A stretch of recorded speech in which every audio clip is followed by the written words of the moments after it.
Et j'en reviens à mon livre qui parle d'Anthony Fauci, dans lequel le dernier chapitre parle de toutes ces simulations de pandémie. J'ai étudié à la CIA pendant une grande partie de ma vie d'adulte, en raison des relations avec ma famille.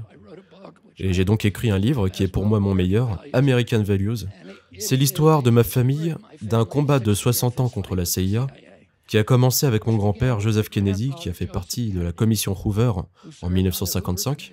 Il a recommandé la dissolution de la division de la CIA qui truquait les élections, assassinait les dirigeants, etc.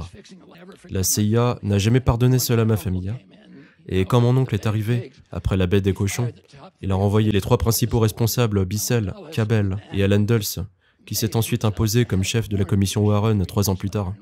Et quand mon oncle est mort, il a dit à un journaliste « Je suis content que cette petite merdouille soit morte. Il se prenait pour un dieu. » J'en sais donc beaucoup sur la CIA, j'ai obtenu leur manuel. J'ai payé plus de 1000 $ pour obtenir leur manuel de formation MKUltra. MK, l'abréviation de Mind Control, contrôle de l'esprit, MK Naomi, MK Detrick. Tout est venu de Fort Detrick et du NIH, puis de 150 universités à travers le pays où ils finançaient ces études. Et si vous regardez ce qu'ils font dans ces simulations, ils utilisent toutes ces techniques qu'ils ont développées dans les laboratoires universitaires.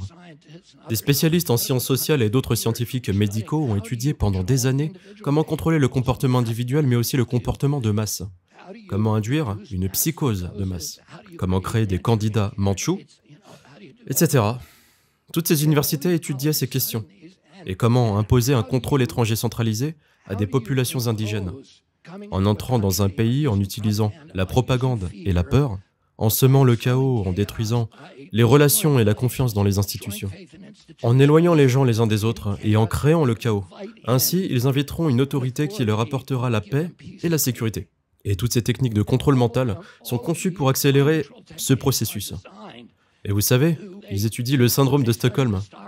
Et comment, si vous enfermez des gens, ils deviennent reconnaissants envers leur geôlier et se mettent en colère contre ceux qui les critiquent.